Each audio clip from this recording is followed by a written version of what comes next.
Hello everyone, Gaara here once again. Welcome back to part 11 of my Knights of the Frozen Throne card review. Without further ado, let's get right into it. And the very first card we have is a very exciting one. It is the Rogue Hero card, Valeera the Hollow. It is a 9 mana hero card with the battle cry gain stealth until your next turn. The way how stealth works is you can't be targeted by minions or by direct spells. You can still get hit by Hunter Hero Power and just cards like Mind Blast, but you cannot be targeted by like a Fireball or by the minions on board, which is really cool. So basically, once you play, you can play Valeera when you are very low on HP even. It shouldn't be too hard to get this card out because of the immediate survivability, and on top of it you gain 5 ammo as with all the hero cards. On top of it you get a passive hero power, Death's Shadow. So during your turn, whenever Death's Shadow is active, you add a Shadow Reflection to your hand, and what Shadow Reflection does is when you play a card, it copies a card, like the first card you play, and it copies also the mana cost. Right, so if you copy a 6 mana card, you obviously can't play them because you can't play 2 6 mana cards. But if you play a 0 mana Mount Arcane Giant, then you just copy it and you could play another 0 mana Arcane Giant. You can never have more than one copy of Death Shadow in your hand, so if you don't use the card, you just don't get additional Death Shadows. So it's a very cool card, it's a very slow card, so if the meta is very fast paced, you will not survive till turn 9. But a lot of people agree that this card seems very playable. It's a very cool new style of playing it. This card also fits in every archetype of rogue. Very cool card, and it should definitely see play. Will those decks be tier 1 is uncertain yet. The next card we have is a Warlock class spell, Unwilling Sacrifice. 3 mana, choose a friendly minion, destroy it, and a random enemy minion. So it is kind of like a deadly shot with a condition. Usually having a condition is a pretty big downside, but yes, you can utilize this card with Nerubian X and stuff, minions where it's good to kill them, and then you just kill also on top of it a random enemy minion.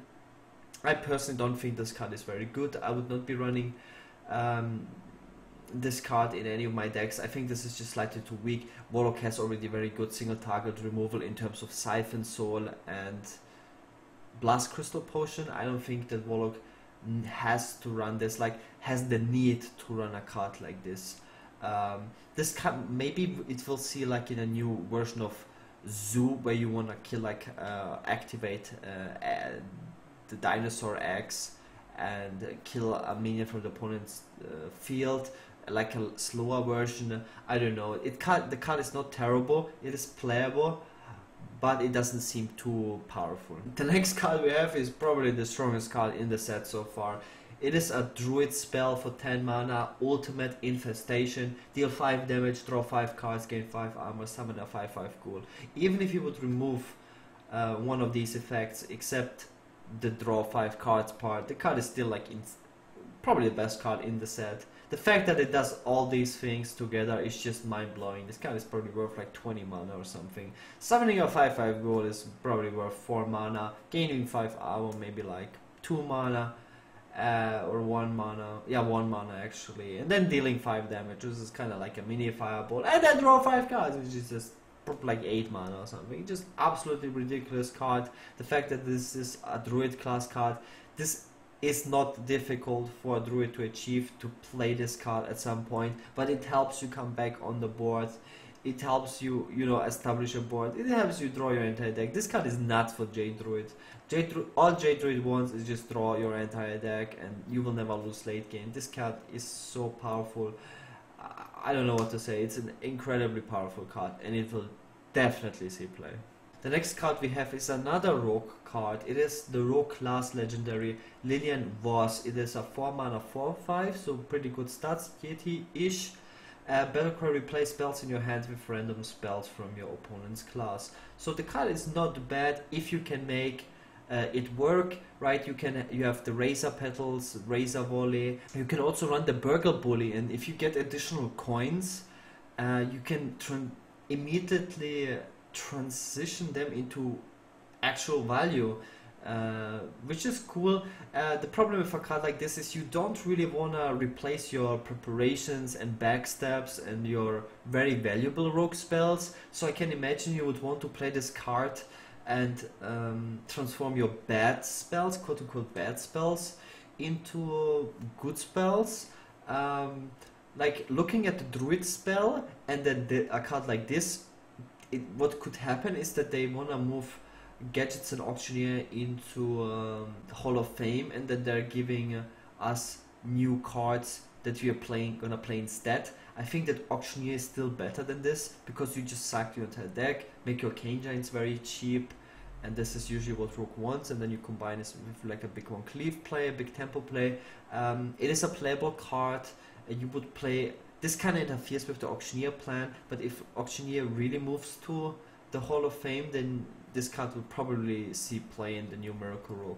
It's definitely a playable card, but we definitely have to play around with the effect.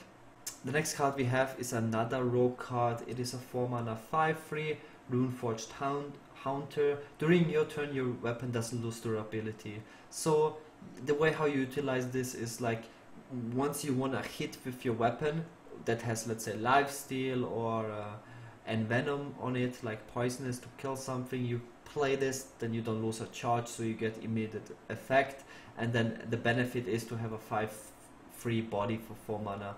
A 5/3 body is really weak, but if you really want to focus on just having strong, powerful weapons, you would probably still run this card in such a deck. I don't know what kind of deck that would be. Maybe like an aggressive rogue with weapons. I don't see that type of deck right now with the existing cards and the cards that I have shown, but this card might be playable. Rogue doesn't really have the greatest weapons yet, but maybe Rogue is actually getting one more powerful weapon. Interesting card. It is not complete garbage, but for now you would not run it in any of the existing Rogue archetypes. The next one we have is another Murloc. It is Brulok. It is a 2-mana 2/2 Murloc for Shaman. Battlecry freeze an enemy. It's a solid card. The Murloc tag is obviously the most interesting thing, and the effect works for the new Freeze Shaman archetype, but it also buffs the existing Quest Shaman deck. So very interesting. Quest Shaman was on the verge to being playable. This is obviously another boost for it. Blizzard is giving the quests already in the game some new swag. Quest Mage is getting a lot of new stuff. Apparently Quest Shaman is getting new stuff, so it's kind of cool to see that they're not ignoring the existing cards. Yeah, Quest Priest as well. Cool to see. It's a solid card. It will definitely see play. I can actually even see this card being played in an aggressive Evolved Shaman, just because you can stall. Freeze is really good if you play an aggressive deck. Glacial Shard was one of the core cards in Quest Rogue, just to buy yourself time.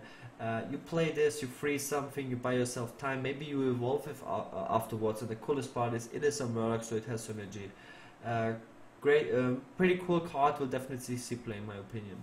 The next card we have is the final card of today. It is Treachery. It is a Warlock spell for 3 mana. Choose a friendly minion, your opponent gains control of it. So the first thing that comes to mind with this card is Doomsayer. You can play Doomsayer and then Treachery, and then it goes off. It is kind of like a Frost Nova Doomsayer combo for Warlock, but it will go off guaranteed, which is really powerful.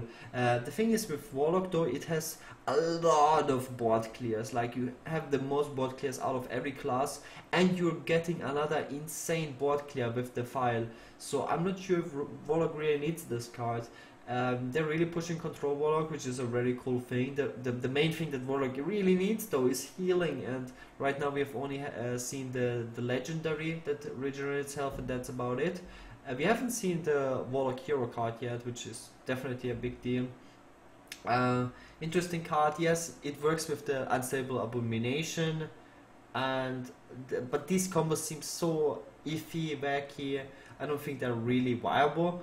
in constructed, but yeah, the Doomsayer one is probably good enough when you think about it, because it's like a guaranteed clear. You will use it very similar to Frost Nova Doomsayer. Yeah, it's a nice, interesting card. It is not unplayable, but I don't think that Warlock needs this on top of all the other good board clears Warlock already has.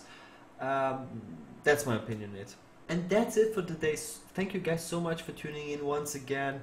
Really appreciate it. I hope you guys enjoyed it as always, and I will be back tomorrow with another review, so stay tuned for that. Thanks so much for watching, and peace.